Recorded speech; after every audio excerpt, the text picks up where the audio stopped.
កំពង់ស្ពឺលោកលីចាន់ដុល្លារដែលជារដ្ឋលេខាធិការស្ដីទីអធិស្ឋានដែលជារដ្ឋលេខាធិការទីស្ដីការគណៈរដ្ឋមន្ត្រីបានធ្វើការដាក់អញ្ជើញជាអធិបតីភាពនៅក្នុងពិធីដាក់សម្ពោធនៅសាលាពុទ្ធិកបឋមសិក្សាហ៊ុនម៉ាណីនៅវត្តព្រៃច្រាបផងដែរនៅថ្ងៃច័ន្ទទី3ខែវិច្ឆិកាឆ្នាំ2025នេះឃើញថាក្រមការងារបានធ្វើការដែលចោះជួយសង្កាត់វាលពងបានរៀបចំទៅនឹងពិធីសម្ពោធនៅសាលាពុទ្ធិកបឋមសិក្សាហ៊ុនម៉ាណីវត្តព្រៃច្រាបក្រោមអធិបតីភាពរបស់លោកលីចាន់ដុល្លារដែលជារដ្ឋលេខាធិការទីស្តីការគណៈរដ្ឋមន្ត្រីនិងលោកស្រីឈៀវភិរមដែលជាតំណាងឲ្យអាដាមហ៊ុនម៉ាណីឧបនាយករដ្ឋមន្ត្រីក្រសួងមុខងារសាធារណៈនិងជាប្រធានក្រុមការងាររាជរដ្ឋាភិបាលចុះមូលដ្ឋានខេត្តកំពង់ស្ពឺនៅក្នុងពិធីនេះមានការដែលនិមន្តក្នុងការដែលចូលរួមពីសំណាក់ព្រះរតនៈជាស្រីព្រះរតនៈសោភ័ណ្ឌមនបឿនដែលជាព្រះវិន័យធម៌គណៈខេត្តកំពង់ស្ពឺព្រះគ្រូចៅអធិការវត្តទាំងពីរនៃសង្កាត់វាលពងលោកបណ្ឌិតជាបច័ន្ទសោភ័ណ្ឌអភិបាលខេត្តកំពង់ស្ពឺលោកស្រីដែលជាអធិបតីរួមជាមួយលោកយាយលោកតាពុកម៉ែបងប្អូនលោកគ្រូអ្នកគ្រូនិងសិស្សានុសិស្សដែលស្ថិតនៅក្នុងសង្កាត់វាលពងសរុបជាងរហូតដល់ 1000 នាក់ឆ្លៀតនៅក្នុងឱកាសដ៏មានតម្លៃនេះដែរឃើញថាលោកលីចាន់ដុល្លារបានធ្វើការដែលផ្ដាំផ្ញើក្នុងការសាកសួរសុខទុក្ខពីសំណាក់អាដាមហ៊ុនម៉ាណីជូនចំពោះលោកយាយលោកតាក៏ដូចជា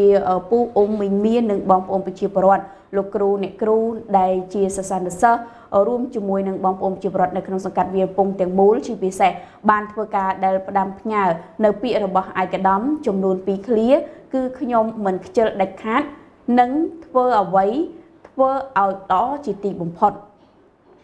ជាមួយនឹងគ្នានោះឃើញថាលោកបានធ្វើការដែលថ្លែងបន្តទៀតថាចំពោះទៅនឹងសកម្មភាពការងារក៏ដូចជាសមិទ្ធផលជាច្រើនបន្ថែមទៀតដែលក្រុមការងារចោះជួយសង្កាត់វាលពងបានធ្វើការដែលឆ្លុះបញ្ចាំងឲ្យឃើញអំពីស្មារតីសាមគ្គីភាពក្នុង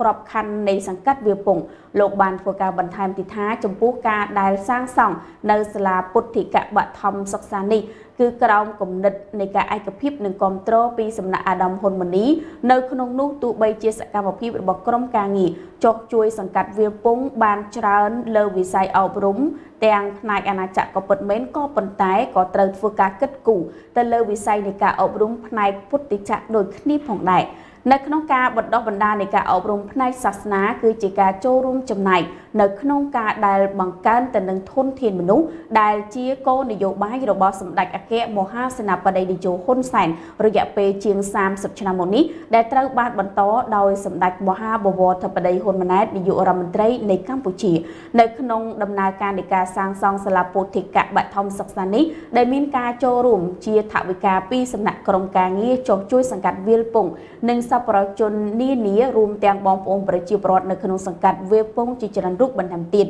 សាលាពុទ្ធិកបឋមសិក្សាហ៊ុនម៉ាណីដែលស្ថិតនៅក្នុងវត្តព្រៃច្រាបដែលមានទំហំ9ម៉ែត្រគុណទៅនឹង24ម៉ែត្រមានកម្ពស់1ជាន់ដោយមានចំនួន3បន្ទប់និងមាន2បន្ទប់ដែលជាបន្ទប់សិក្សានិងមួយបន្ទប់ទៀតជាបន្ទប់បណ្ណាល័យ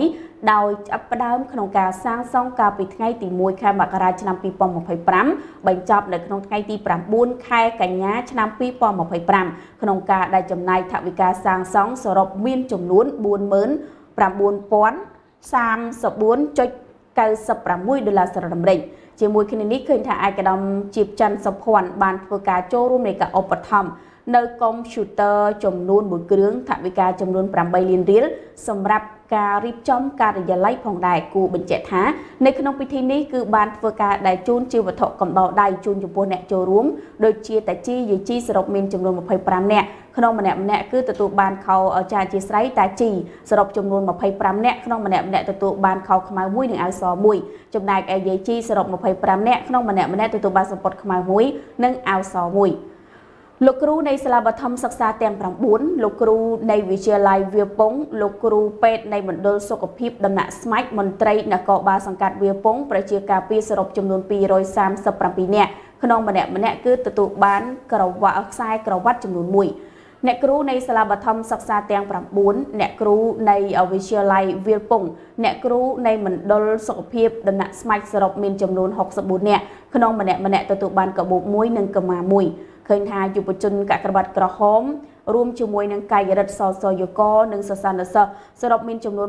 125នាក់ក្នុងម្នាក់គឺទទួលបានទៅនឹងសម្ភារៈសិក្សាចំនួន1ឈុតហើយបងប្អូនប្រជាពលរដ្ឋនៅក្នុងសង្កាត់វាលពងសរុបមានចំនួនរហូតទៅដល់400នាក់ក្នុងម្នាក់គឺទទួលបានក្រមាចំនួន1ជាទីបញ្ចប់នៃពិធីនេះឃើញថាតាជីលោកយាយលោកអ៊ំពូមីងមាបងប្អូនប្រជាពលរដ្ឋរួមជាមួយលោកគ្រូអ្នកគ្រូនិងសិស្សានុសិស្សដែលបានចូលរួមទាំងអស់បានធ្វើចាស់ថាបានទទួលទៅនឹងកាពិផៅក្នុងម្នាក់នឹងគឺចំនួន1កំប៉ុងដោយភ្ជាប់ជាមួយនឹងផ្លែតសក់ផងដែរចាអញ្ចឹងយើងឃើញថាជាមួយនឹងការដែលសម្ពោធចាក៏ដូចជាការដែលដាក់ឲ្យប្រើប្រាស់នៅសាលាពុទ្ធិកៈសិក្សាហ៊ុនម៉ាណីនៅឯវត្តព្រៃច្រាបចាក្រោមវត្តមានរបស់លោកលីច័ន្ទដុល្លារដែលជារដ្ឋលេខាធិការទីស្តីការគណៈរដ្ឋមន្ត្រីចាអរគុណសូមបញ្ចប់នៅព័ត៌មាន